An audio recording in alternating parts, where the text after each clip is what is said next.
योगी के यूपी से होकर जाता है दिल्ली का रास्ता। उत्तर प्रदेश में ही अब बुरी तरह फंस गई कांग्रेस। अखिलेश नहीं कर पाएंगे यूपी में कांग्रेस की मदद। 80 सीटों वाले यूपी में अब क्या करेगी कांग्रेस?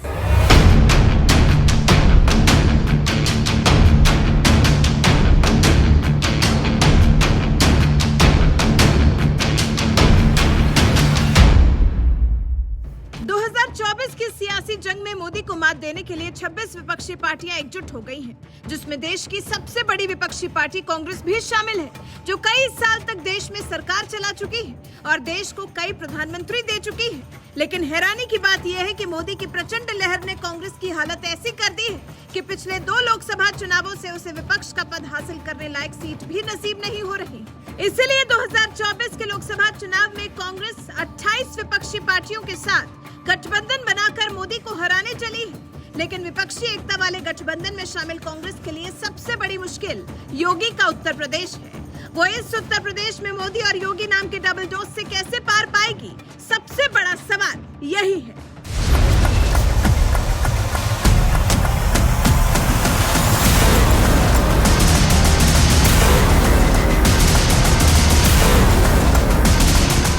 दरअसल देश की राजनीति में कहावत बड़ी पुरानी है। कहते हैं दिल्ली का रास्ता यूपी से होकर जाता है, और ये कहावत इसलिए कही जाती है क्योंकि उत्तर प्रदेश में लोकसभा की सबसे ज्यादा 80 सीटें हैं और देश की सत्ता हासिल करने के लिए यूपी जीतना बेहद जरूरी है।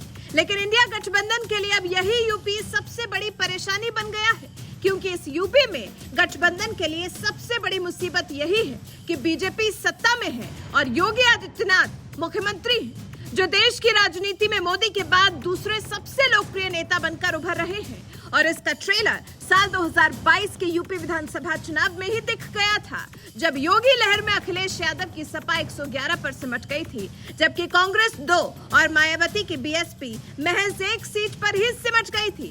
इसी बात से आप समझ सकते हैं कि कांग्रेस, सपा और आरएलडी के लिए यूपी जीतना इतना आसान नहीं है। सीट बंटवारे पर फंसेगा पेच। कांग्रेस भले देश की सबसे बड़ी विपक्षी पार्टी हो, लेकिन 80 सीटों वाले उत्तर प्रदेश में फिसड्डी पार्टी है। 2022 के विधानसभा चुनाव में 403 सीटों में से महज 2 सीटें जीतने वाली कांग्रेस की इससे पहले साल 2019 के लोकसभा चुनाव में तो और भी बुरी हालत थी और कांग्रेस के खाते में 80 में से महज 1 सीट नसीब हुई थी। यहाँ तक कि राहुल गांधी भी अमेठी से चुनाव हार गए थे। बस सोनिया गांधी ने रायबरेली से जीत हासिल की थी, वो भी इसलिए क्योंकि सपा बसपा के गठबंधन ने उनके खिलाफ उम्मीदवार नहीं उतारा था। और अब 2024 के लोकसभा चुनाव के लिए यही कांग्रेस, सपा और आरएलडी एक साथ तो आ गई हैं, लेकिन सबसे बड़ी चुनौती ये है कि तीनों पार्टियां सीट बंटवारा कैसे करेंगी, क्योंकि यूपी में कांग्रेस का जनाधार कितना है ये आप इसी बात से समझ सकते हैं कि 2019 के चुनाव में कांग्रेस को 1 सीट और महज 6% वोट मिले थे, जबकि सपा को 5 सीटें और 18% वोट मिले थे। ये आंकड़े बता रहे हैं कि यूपी में सपा ही सबसे बड़ी विपक्षी पार्टी है, कांग्रेस उसके सामने कुछ भी नहीं है। ऐसे में कांग्रेस को सपा बहुत ज्यादा सीटें नहीं देना चाहेगी और कांग्रेस की दुविधा ये है कि यूपी में सबसे ज्यादा सीटें हैं। यहाँ चुनाव ही नहीं लड़ेगी तो देश में उसकी विपक्ष की लीडरशिप पर भी सवाल खड़े होंगे, क्योंकि छोटे दल उसके ही साथ जाएंगे जो मजबूत होगा, और यूपी में कांग्रेस की ऐसी स्थिति है ही नहीं।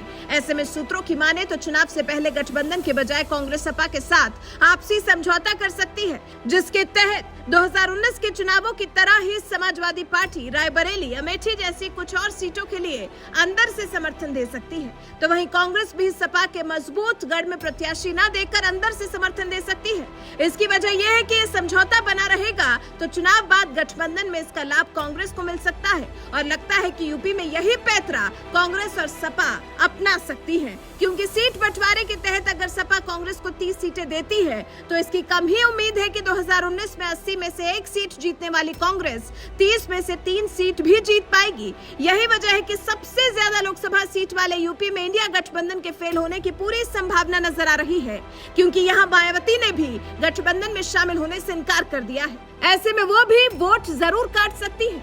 ऐसे में आपको क्या लगता है कि 28 सियासी पार्टियों वाला गठबंधन यूपी में कोई कमाल दिखा पाएगा? अपनी राय हमें कमेंट कर जरूर बताएं।